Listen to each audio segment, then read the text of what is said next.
Even if I looked past it, how does this get me to vote for Biden? What issue has he delivered on for me at all? What's up, Pablo? I really like your basketball content, which is why I'm going to give you a detailed response as to why you should at least consider voting for Biden. First, I want to say that anybody that doesn't want to vote for Biden because of what is happening in the Middle East, I can at least understand that, which is why I'm mostly going to focus on the other stuff you said. But quickly, I want to point out that as bad as it is under Biden, I can almost guarantee you it'll be way worse under Trump. Trump not only ended an Obama-era policy that said we had to disclose the number of civilian casualties from U.S. airstrikes, and carried out more drone strikes in Yemen in 2 years than Obama did in all 8 years. And obviously, there's a ton of other stuff, but when it comes to Israel-Palestine specifically, he increased tensions when he moved the embassy to Jerusalem, and he increased tensions even more when he had the fake photo op Abraham Accords where he tried to claim that he had brought peace to the Middle East. Now, a big reason why he did those things is a big reason why Trump does anything, because of money, and Sheldon Adelson gave his campaigns well over $100 million. The other person Adelson gave a ton of money to was Benjamin Netanyahu, and this is where I'll keep it PG and say that the reason he gave these two men so much money is all the bad reasons you're thinking of. And even though Adelson is dead now, there's a blueprint for the people that think just like him to back a certain candidate in this race to get done what they want to get done. Day one, he could have come in and forgiven $50,000 in student debt with an executive order. But see, the thing is that Biden actually did try to sign a student loan forgiveness plan, and our super conservative Supreme Court that we have thanks to Trump not only blocked it, but they did it under expedited review, which means they rushed to block it. That's the same Supreme Court, by the way, that when Biden tried to extend the eviction moratorium so people wouldn't be kicked out of their homes, they rushed to block that as well. And there is some debate on what is the best way for Biden to cancel student debt via executive action, but the thing is that now we actually have a ruling from the Supreme Court, and immediately after that was struck down, Biden announced a new plan to cancel student debt, and with that ruling, you should be able to make this one much more legally sound. So Biden did try to cancel $20,000 in student debt with the stroke of a pen, and the other side of the aisle immediately sued him, and because the Supreme Court is so far in the bag for that other party, they rushed to strike it down. And even with all that, Biden is still forgiven $136 billion for 3.7 million students. That's not nothing, and that number would be zero if the other guy was in charge.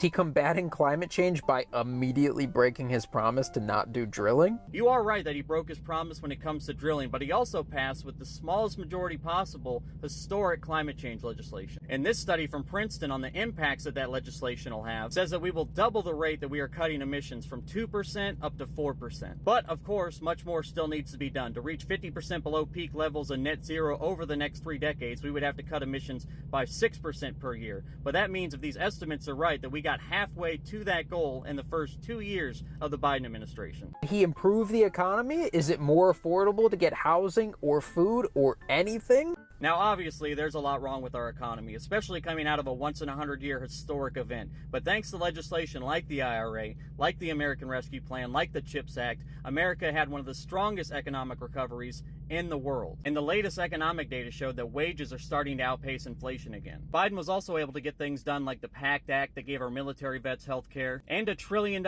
infrastructure deal that was so good he actually got Republicans to vote for it. Biden's NLRB also did great things for unions. In fact, it's not even a question to say that Biden is easily the most pro-union president of my lifetime. But putting all that to the side and speaking on just domestic policy, because that's what your video is mostly about, I think me and you would obviously agree that Biden could have done more. But I think we would also agree that because of what happened during Trump's presidency, especially with the Supreme Court, that it's harder now to make progress than before. And I don't think the answer to that is to go backwards for another 4 years and just kind of hope we come out unscathed. And I too was fully on board the Bernie train back in 2020. In fact, I took almost a year off to do nothing but volunteer with the campaign. This is me with Naomi Klein and one of the campaign staffers after Bernie won the Vegas primary. I've had a bit of a glow up since then, not much. And I only bring that up to point out that Bernie Sanders is also saying we should vote for Joe Biden. And I don't think it's for the reason that some people on Twitter have come to, that now after 80 years, Bernie has decided to sell out to the man. I think it's because he knows that there's only 2 choices in November,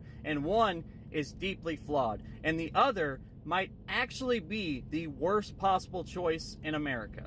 I'll tell you the way that I look at voting. Once every 4 years, we have to vote for president. So I'm going to vote for the person that is going to do the least amount of damage and hopefully do at least a few good things. And in that time in between, I'm going to push for more progressive policies and hopefully get more progressive candidates elected. Because if we have 40 members of the squad instead of 4, we'll have a much bigger say in what happened. But when the worst possible choice gets elected, we spend all that time and energy fighting to keep the few things that we do have. Like just on this one thing, think about how much time and effort has gone into trying to make sure that women have any kind of reproductive rights in this country that, had Trump not been elected the first time, would never have been an issue. And look, as a 30-something white guy that makes decent money, I have the least at stake outside of rich people in this election. And like I said at the beginning of the video, if what's going on with Israel and Palestine is the reason you don't want to vote for Joe Biden, I can understand that. But it's also the case that there are plenty of good reasons to vote for Joe Biden in this election.